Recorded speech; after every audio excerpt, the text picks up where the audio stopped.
Since we are in Arkansas, and I don't get many chances to visit this state, might I say that I knew Senator William Fulbright of Arkansas, and when I was in the diplomatic service, I also was, before I left the service, I was a director of the Fulbright Scholarship Program, which of course is named after Senator Fulbright of Arkansas, who is a very great man. And if you don't know what the program is, it's funded by Congress, functions in 150 countries around the world, and is administered by the State Department, and overseas it's administered by our many embassies.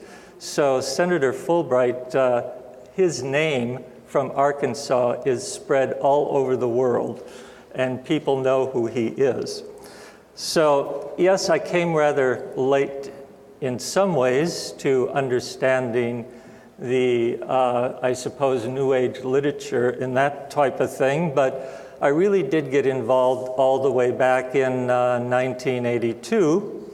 But I want to say something first about why I chose this title for this talk this evening, which is Humanity at the Crossroads. I think it's a perfect title to sort of say it is definitely a time when humanity has to make a decision. After all, we do have free will. We can resist anything the spiritual guides in the universe try to direct us or tell us what to do. We can resist. And if we do, of course, we generally end up with a lot of karma to deal with.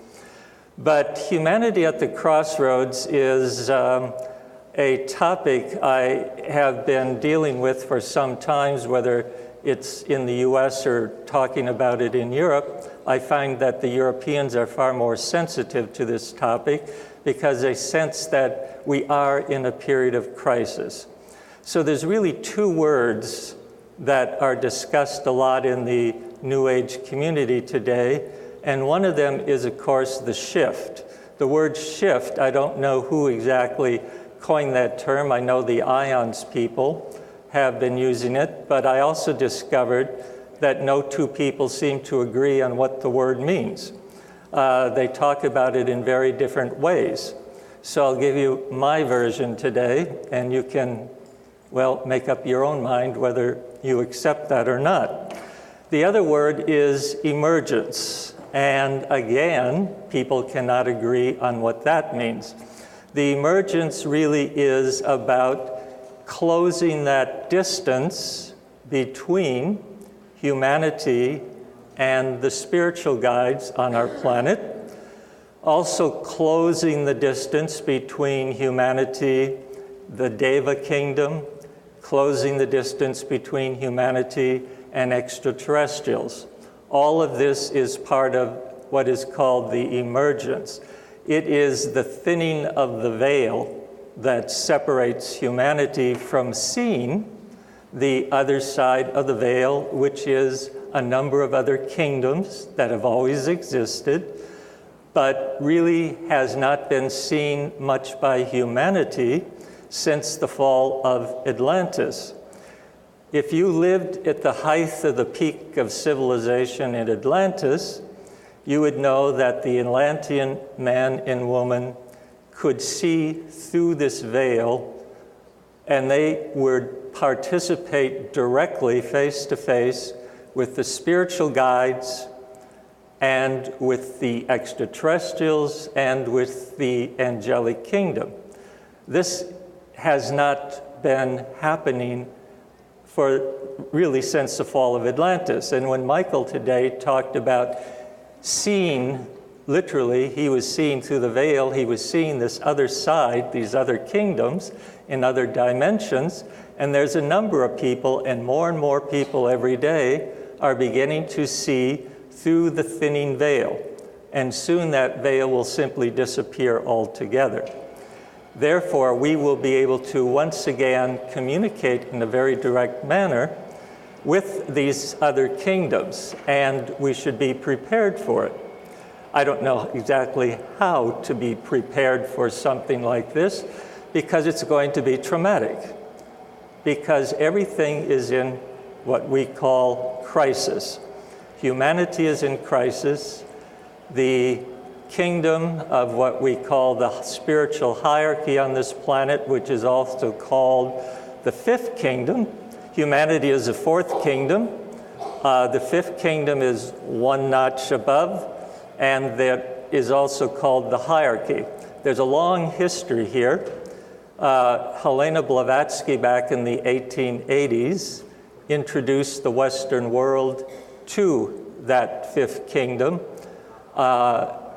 And in her book called The Secret Doctrine, which I'm sure some of you have picked up and looked at, as difficult as it is to read sometimes, there's a lot of good information in there about the fifth kingdom and how it functions.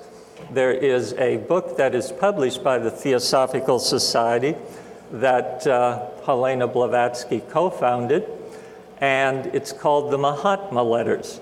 These were letters from the fifth kingdom, and they were simply dropped down, usually onto a table in the middle of the night in the Theosophical Society in India, in Adyar, or what is now called Chennai.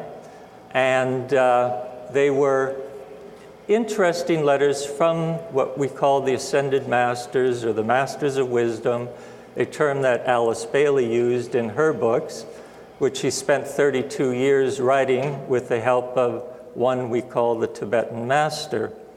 Those two women in particular were very influential in introducing the Western world to this concept that we are guided by this fifth kingdom of the hierarchy. Now, it is a hierarchy. It is not a democracy. It is a hierarchy, and there is someone on the top. And that one is the one we call Lord Maitreya. He has many other names. Blavatsky often used the name Kalki Avatar because among the Hindus, that's the name they refer to. The name Maitreya is really a Buddhist name that was put into place by Lord Buddha, who predicted that he would come in the future and change the world. Lord Buddha said, "He is one who is greater than I, who will come and change things." Well, he has been here since 1977, preparing to sort of change the direction in the way this crisis will be handled. And we call it a crisis because everything the spiritual kingdom is doing now, all the ways they have done business with humanity for millions of years, now has to change. It has to change because humanity has changed so drastically. And humanity is in crisis because we are about to enter a state where we are going to come face to face with the other kingdoms that are in different layers of consciousness. You might look at it more or less as saying, we know that there are 7 layers to the physical world. Humans can see 2 of them, the 2 bottom ones. We can see the dense physical, and we can see the liquids. When it gets to the 3rd level, which is the air, literally the gases, we can't even see those, but we can sense them, we can measure them. But we get to the 4th, 5th, 6th, and 7th levels, we have no clue. Even modern science is struggling to try to see into any of them. Well, these other kingdoms exist on these higher levels. And we will point out to the fact that I know I've read some of the stuff Dolores Cannon has produced on this, and she is very correct in that we are transitioning into literally a new world. There really isn't any other way to put it. We don't really have language for it yet because we're not really accustomed to it.